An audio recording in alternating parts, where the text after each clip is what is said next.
ಇವ್ರಿಗೆ ಅಕ್ರಮ ಸಂಬಂಧ ಮತ್ತು ಇನ್ಶೂರೆನ್ಸ್ ಅಲ್ಲಿ 2 ಕೋಟಿ ಬರ್ತದೆ. ಇದನ್ನು ಇವರು ಪ್ಲಾನ್ ಮಾಡ್ತಾರೆ. ಸಲೈನ್ ಬಾಟಲ್ ಅಲ್ಲಿ ಇಂಜೆಕ್ಟ್ ಮಾಡ್ತಾರೆ. ಆಕ್ಸಿಡೆಂಟಲ್ ಡೆತ್ ತರ ತೋರಿಸಬೇಕಂದ್ರೆ ಪ್ಲಾನ್ ಮಾಡ್ತಾರೆ. 2 ಕೋಟಿ ರೂಪಾಯಿ ವಿಮೆ ಹಣ ಪಡೆಯುವುದಕ್ಕಾಗಿ ಚಿಕ್ಕೋಡಿಯಲ್ಲಿ ಮಾಜಿ ಸೈನಿಕನನ್ನ ಪತ್ನಿಯೇ ಕೊಂದಿರುವ ಘಟನೆಯೊಂದು ಕೆಲ ದಿನಗಳ ಹಿಂದಷ್ಟೇ ಬಹಿರಂಗಗೊಂಡಿತ್ತು. ಆದ್ರೆ ಇದೀಗ ಆ ಕೇಸ್ಗೆ ಬಿಗ್ ಅಪ್ಡೇಟ್ ಸಿಕ್ಕಿದ್ದು, ಹಣದ ಆಸೆಗೆ ಎಫ್ಎಸ್ಎಲ್ ಅಧಿಕಾರಿಗಳೇ ಇಲ್ಲಿ ಅಪರಾಧಿಗಳಾಗಿದ್ದಾರೆ.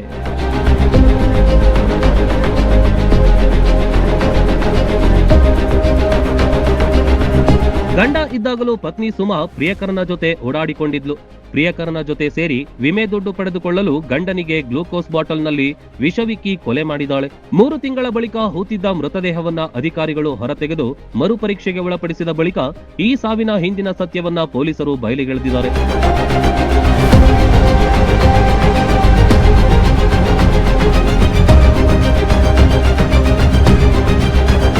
ಮಾಜಿ ಸೈನಿಕ ಸಂದೀಪ್ 2 ಕೋಟಿ ವಿಮೆ ಮಾಡಿಸಿದ್ರು. ಅಪಘಾತದಲ್ಲಿ ಮೃತಪಟ್ಟರೆ ವಿಮೆಯ ಪೂರ್ಣ ಹಣ ಪತ್ನಿಗೆ ಬರುವಂತೆ ಮಾಡಿದ್ದ. ಹಣದ ಆಸೆ ಹಾಗೂ ಪ್ರಿಯಕರನ ಸಲುವಾಗಿ ಪತ್ನಿಯೇ ಸಂಚು ರೂಪಿಸಿ ಕೃತ್ಯ ಎಸಗಿದ್ದಾಳೆ. ಕೃತ್ಯದಲ್ಲಿ ಎಫ್ಎಸ್ಎಲ್ ಸಿಬ್ಬಂದಿ ಸಹ ಹಣ ಪಡೆದು ಭಾಗಿಯಾಗಿದ್ದಾರೆ ಎಂದು ಜಿಲ್ಲಾ ಪೊಲೀಸ್ ವರಿಷ್ಠಾಧಿಕಾರಿ ಕೆ ರಾಮರಾಜನ್ ಪತ್ರಿಕಾಗೋಷ್ಠಿಯಲ್ಲಿ ವಿವರಿಸಿದ್ರು.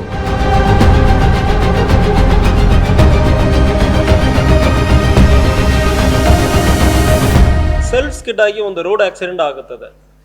ಸೊ ಅದರಲ್ಲಿ ಸಂದೀಪ್ ಕಾಳಗೌಡ ಮಂಜರ್ಗಿ ಎಂಬ ಒಂದು ವ್ಯಕ್ತಿ ಸುಮಾರು 46 ವರ್ಷ, ಆರ್ಮಿಯಿಂದ ರಿಟೈರ್ ಆಗಿ ಬಂದು ಇಲ್ಲಿ ಗೋಡಗಿರಿ ಗ್ರಾಮದಲ್ಲಿ ವಾಸ ಮಾಡ್ತಾ ಇದ್ದಾರೆ. ಅವರು ಆಕ್ಸಿಡೆಂಟಲ್ಲಿ ಬಿದ್ದಿರ್ತಾರೆ. ಎಮ್ಕಂಡ್ಮಾಡಿ ಪೊಲೀಸ್ ಸ್ಟೇಷನ್ ಲಿಮಿಟ್ಸಲ್ಲಿ ಇದು ಒಂದು ಘಟನೆ ಆಗುತ್ತದೆ. ಅಲ್ಲಿಂದ ಅವರನ್ನು ಹುಕ್ಕೇರಿ ಹಾಸ್ಪಿಟಲ್, ಗೌರ್ಮೆಂಟ್ ಹಾಸ್ಪಿಟಲ್ಗೆ ಕರ್ಕೊಂಡು ಹೋಗ್ತಾರೆ. ಅಲ್ಲಿಂದ ಅವ್ರ ವೈಫ್ ಇಲ್ಲಿಲ್ಲ, ನನ್ನ ಗಂಡನಕ್ಕೆ ಒಳ್ಳೆ ಟ್ರೀಟ್ಮೆಂಟ್ ಕೊಡಬೇಕಂದ್ರೆ ಹೇಳಿ ಬಟ್ JG ಹಾಸ್ಪಿಟಲ್ ಘಟಪ್ರಭಾಕ್ಕೆ ಕರ್ಕೊಂಡು ಹೋಗ್ತಾರೆ. ಸೊ ಅವ್ರಿಗೆ ದೊಡ್ಡ ಗಾಯನೋ ಮೇಜರ್ ಇಂಜುರೀಸ್ ಯಾವುದೂ ಆಗುವುದಿಲ್ಲ. ಚೆನ್ನಾಗಿ ಮಾತನಾಡಿರ್ತಾರೆ. ನಮ್ಮ ಆಫೀಸರ್ಸ್ ವಿಡಿಯೋ ಸ್ಟೇಟ್ಮೆಂಟ್ ಕೂಡ ತೊಗೊಂಡಿರುವಾಗ ನನಗೆ ಏನಾಗಿಲ್ಲ ಸರ್, ಕೇಸ್ ಯಾವುದು ಬೇಡ ಅಂದ್ರೆ, ಸೆಲ್ಫ್ ಸ್ಕಿಡ್ ಆಗಿದೆ, ಯಾವುದು ಕೇಸ್ ಬೇಡ ಸರ್ ಅಂತ ಹೇಳಿರ್ತಾರೆ. ಸೊ ಬಟ್ 15ನೇ ತಾರೀಕು ಸಾಯಂಕಾಲ ಒಂದು 4:15 ಸಡನ್ ಆಗಿ ಹಾರ್ಟ್ ಅಟ್ಯಾಕ್ ಅಂದರೆ ರಿಪೋರ್ಟ್ ಆಗಿ ಡೆತ್ ಆಗಿರ್ತಾರೆ. ಹಾಸ್ಪಿಟಲಲ್ಲಿ ಅವರು ಡೆತ್ ಆಗಿದ್ದಾರೆ ಅಂದರೆ ಡಿಕ್ಲೇರ್ ಆಗುತ್ತದೆ. ಡಿಕ್ಲೇರ್ ಆಗೋ ಸಂದರ್ಭದಲ್ಲಿ ಸ್ವಲ್ಪ ಡೌಟ್ ಕಾಣ್ತಾ ಇತ್ತು. ಯಾಕಂದರೆ ಯಾವುದು ವಿಸಿಬಲ್ ಇಂಜರೀಸ್ ಯಾವುದು ಕಾಣ್ತಾ ಇಲ್ಲ. ಸೊ ಇದರಲ್ಲಿ ಬೇರೆ ಏನೋ ಆಗಿರಬಹುದು ಅಂದರೆ ಒಂದು ಡೌಟ್ ಮೇಲ್ಗಡೆ ನಾವು ಪೋಸ್ಟ್ ಮಾರ್ಟಮ್ ಮಾಡೋದಕ್ಕೆ ಬಿಮ್ಸ್ ಹಾಸ್ಪಿಟಲ್ಗೆ ಕಳಿಸ್ತೀವಿ. ಅಲ್ಲಿ ಲೋಕಲ್ ಹಾಸ್ಪಿಟಲಲ್ಲಿ ಬೇಡ, ಡಿಸ್ಟ್ರಿಕ್ಟ್ ಹಾಸ್ಪಿಟಲಲ್ಲಿ ಮಾಡೋಣ ಅಂದ್ರೆ ಬಾಡಿಯನ್ನು ಬಿಮ್ಸ್ ಹಾಸ್ಪಿಟಲ್ಗೆ ಕಳಿಸ್ತೀವಿ. ಸಂದೀಪ್ ಅವರು ಮಾರ್ಚ್ 13ರಂದು ಬೈಕಿನಿಂದ ಬಿದ್ದು ಗಾಯಗೊಂಡಿದ್ರು. ಘಟಪ್ರಭಾದ JG ಆಸ್ಪತ್ರೆಗೆ ದಾಖಲಿಸಲಾಗಿತ್ತು. ಚಿಕಿತ್ಸೆ ಪಡೆಯುವಾಗ ಪತ್ನಿ ಸುಮಾ ಮತ್ತು ಆಕೆಯ ಪ್ರಿಯಕರ ಪುಂಡಲೀಕ ಇದೇ ಸಮಯವನ್ನ ಕೊಲೆಗೆ ಬಳಸಿಕೊಂಡಿದ್ದಾರೆ. ಸಲೈನ್ ಬಾಟಲ್ನಲ್ಲಿ ವಿಷ ಬೆರೆಸಿ ನಿದ್ದೆ ಮಾತ್ರೆಗಳನ್ನ ಸೇವಿಸಲು ನೀಡಿದ್ರು. 2 ದಿನಗಳಲ್ಲಿ ಸಂದೀಪ್ ಅವರನ್ನ ಡಿಸ್ಚಾರ್ಜ್ ಮಾಡಲು ವೈದ್ಯರು ಸಿದ್ಧತೆ ನಡೆಸಿದ್ರು. ಏಕಾಏಕಿ ಸಾವನ್ನಪ್ಪಿದ್ದು ಅನುಮಾನ ಮೂಡುತ್ತಿತ್ತು.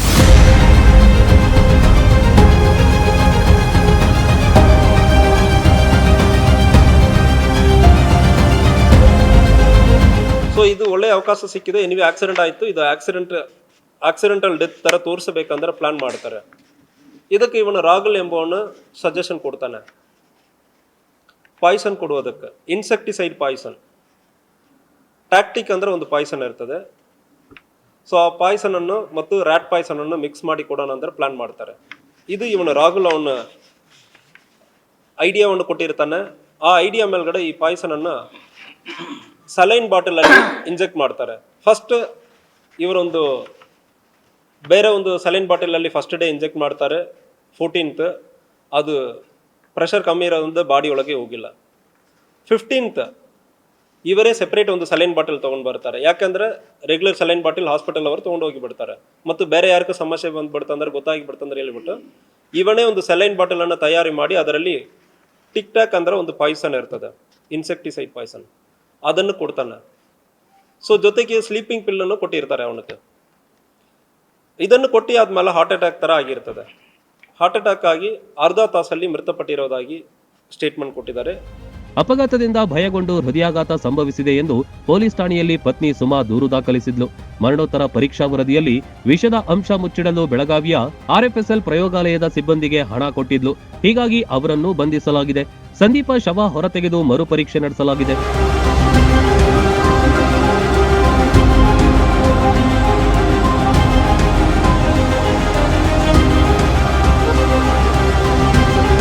ಈವನ್ ಪೊಲೀಸ್ ಆಫೀಸರ್ ನಾವು ಯಾವಾಗಲೂ ಯೋಚನೆ ಮಾಡಿಲ್ಲ. FS ಅಲ್ಲಿ ಒಂದು ತಪ್ಪು ನಡೀತದೆ, ಕಾಂಟ್ಯಾಕ್ಟ್ ಮಾಡೋಕ್ಕಾಗುತ್ತಂದ್ರೆ ಇದು ಬರೀ ನಾವು ಯೋಚನೆ ಕೂಡ ಮಾಡಿಲ್ಲ. ಫಸ್ಟ್ ಪ್ರಕರಣ ಇಡೀ ರಾಜ್ಯದಲ್ಲಿ ಫಸ್ಟ್ ಪ್ರಕರಣ FSL ಅಲ್ಲಿ ಕಾಂಪ್ರಮೈಸ್ ಮಾಡಿ ಎಡಿಟ್ ಮಾಡಿ ಕೊಟ್ಟಿರೋದು. ಸೊ ಇದು FSL ಮೇಲೆ ಇರುವ ಒಂದು ನಂಬಿಕೆಯನ್ನೇ ಕ್ವಶನ್ ಮಾರ್ಕ್ ಆಗಿಬಿಟ್ಟಿದೆ. ಸೊ ನಮಗೆ ಪೊಲೀಸ್ ಆಫೀಸರ್ ಕೂಡ ಇದು ಬರೀ ಯಾವುದು ನಾವು ಇದು ಬರೀ FSL ಅಲ್ಲಿ ಒಂದು ಕಾಂಪ್ರಮೈಸ್ ಆಗ್ತಾರೆ, FSL ಅಲ್ಲಿ ಇಂತಾಗ ಒಂದು ಒಂದು ಎಡಿಟ್ ಮಾಡಿ ಒಂದು ನಡೀತದಂದ್ರೆ ಇಷ್ಟೊಂದು ದೊಡ್ಡ ಲೆವೆಲಲ್ಲಿ ನಡೀತದಂದ್ರೆ ನಾವು ಯೋಚನೆನೂ ಮಾಡಿಲ್ಲ. ಬಟ್ ಈ ಕೇಸ್ ಮೂಲಕ ನಾವು we are sending A strong message. ಇಷ್ಟು ಸಂಬಳ ತೊಗೊಂಡು ನಿಮಗೆ ಕೆಲಸ ಹಚ್ಚಿ ಆದಮೇಲೆ ನೀವು ಕೆಲಸನಲ್ಲೇ ಇರಬೇಕಾ ಇಲ್ಲ ಜೈಲಿಗೆ ಹೋಗಬೇಕಂದ್ರೆ ಯೋಚನೆ ಮಾಡಬೇಕು. ಇದರಲ್ಲಿ ಯಾವುದೇ ರೀತಿಯಲ್ಲಿ ನಿಮಗೆ ಗೊತ್ತಿಲ್ಲದೆ ಸಣ್ಣ ಎಡಿಟಿಂಗ್ ಕೂಡ ಮಾಡಿರಬಾರ್ದು. ನಿಮ್ಮ ಕೆಲಸನೂ ಹೋಗ್ತದೆ. We will not compromise. ಯಾವುದು ನಾವು ಇಲ್ಲಿ ಪ್ರೊಟೆಕ್ಟ್ ಮಾಡೋದಕ್ಕೆ ಇಲಾಖೆ ಇರಲಿ, ಯಾರು ಒಂದು ಆಫೀಸರ್ ಕೂಡ ಯಾರನ್ನು ಪ್ರೊಟೆಕ್ಟ್ ಮಾಡೋದಕ್ಕೂ ಯಾವುದಕ್ಕೂ ಅವಕಾಶ ಇರಲ್ಲ. ಸಿಸ್ಟಮಲ್ಲಿ ತಪ್ಪು ನಡೆಯುವಾಗ ಅದನ್ನು ಸರಿಪಡಿಸೋದಕ್ಕೆ 100% ವಿಲ್ ಪುಟ್ ಅವರ್ 100 ಎಫರ್ಟ್. ಈ ಎಲ್ಲದರ ಮಧ್ಯೆ ಸುಮಾ ಹಾಗೂ ಪುಂಡಲೀಕ ಮಧ್ಯೆ ತಂಟೆ ತಕರಾರು ಆರಂಭವಾಗಿತ್ತು. ಸಿಟ್ಟಿನಿಂದ ಪುಂಡಲೀಕ ಕೊಲೆಯ ವಿಷಯವನ್ನ ತನ್ನ ವಾಟ್ಸ್ಆಪ್ ಸ್ಟೇಟಸ್ನಲ್ಲಿ ಹಾಕಿದ್ರಿಂದ ವಿಷಯ ಗೊತ್ತಾಗಿ ಪೂರ್ಣ ಪ್ರಕರಣ ಹೊರಬಿತ್ತು ಎಂದ್ರು.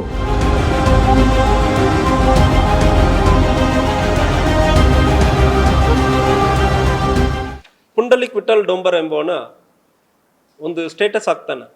ಸ್ಟೇಟಸ್ ಹಾಕಿಬಿಟ್ಟು ನೀವು ಎಲ್ಲ ಕ್ರೈಮು ನಮ್ಮ ಎಲ್ಲ ಏನನ್ನ ಆಗಿದೆ ಅಂದರೆ ನನಗೆ ಗೊತ್ತಿದೆ, ಪೊಲೀಸರಿಗೆ ನಾನು ತಿಳಿಸ್ತೀನಿ. ಸೊ ಆಕ್ಸಿಡೆಂಟ್ ಹೆಂಗೆ ಆಯಿತು, ಅದು ಏನಾಗಿದೆ ಅಂತ ಒಂದು ವೇಗಾಗಿ ಒಂದು ಸ್ಟೇಟಸನ್ನು ಇಡ್ತಾನೆ. ಅವನು ಯಾರಂದ್ರೆ ಈ ಡೆತ್ ಆಗಿರೋವರೆಗೆ ಪರಿಚಯ ಇರೋವನು. ಡೆತ್ ಆಗಿರುವ ಸಂದೀಪ್ ಕಾಳಗೌಡ ಮಂಜರಿಗೆಗೆ ಪರಿಚಯ ಇರೋವನು. ಇವನು ಫ್ಯಾಮಿಲಿ ಫ್ರೆಂಡ್ ಥರ.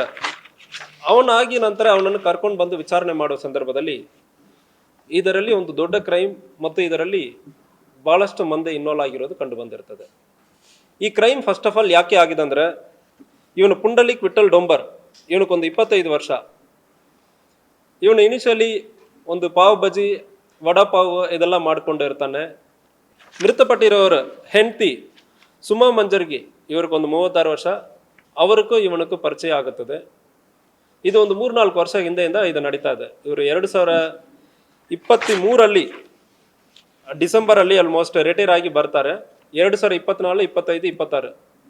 ಸೊ 2.5 ವರ್ಷದಿಂದ ಸುಮಾರು ಇವರಿಗೆ ಈ ಪರಿಚಯ ಉಂಟಾಗಿರ್ತದೆ.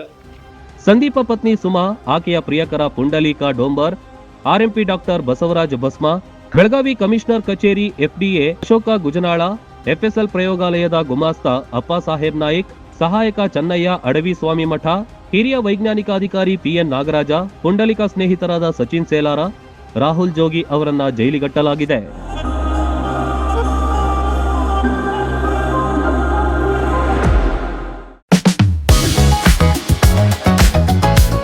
ಗ್ರಾಮೀಣ ಭಾಗದಲ್ಲಿ ಅತ್ಯುತ್ತಮ ಶಿಕ್ಷಣ ನೀಡುತ್ತಿದೆ ಸಾಯಿ ಚೇತನ ಶಾಲೆ ಕಸಬಾ ಜಂಬಗಿ.